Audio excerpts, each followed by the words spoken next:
The Perseverance rover is filling up tubes just like this with rocky material from Mars, and it's my job to protect them. What kind of testing are we doing now to make sure that they survive their journey back to Earth? Let's take a look.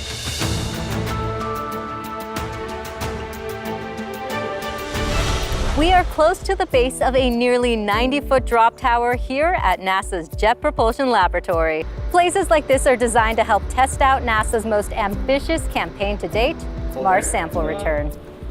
I'm Raquel Villanueva here with Aaron Yazzie.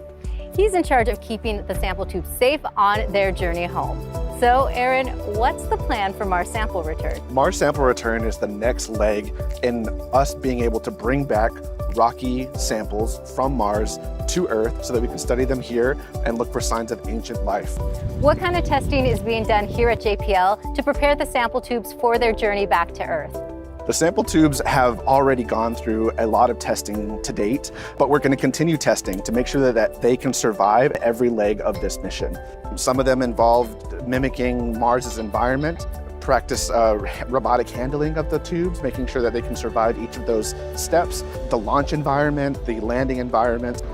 Speaking of final descent back to Earth, that's what the engineers are working on behind us. Can you tell us a little bit more about those tests? The tower behind me is actually able to mimic the event from when the canister holding the sample tubes will land back on Earth. One of the designs that we're currently testing out is what kind of crushable material we might want to use inside of that assembly.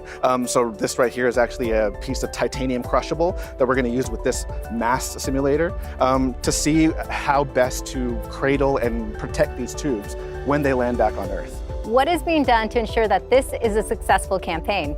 We are currently partnering with agencies across the US and around the world, the most predominant one being the European Space Agency.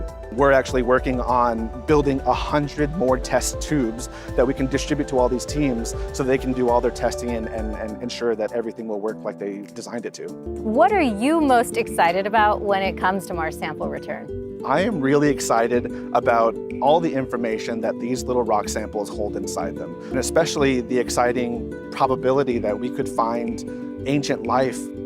For me personally, I come from an area in the US that looks like Mars. The Navajo Nation is a rocky desert landscape, and it really reminds me how similar rocky planets in our solar system can be.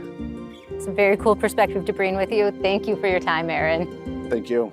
And NASA is sending your name to Mars. So if you'd like to get a boarding pass like Aaron has right here, please follow the link below. And to keep up with the latest updates, follow at NASA JPL and at NASA Mars, or take a deeper dive on the mission websites at mars.nasa.gov.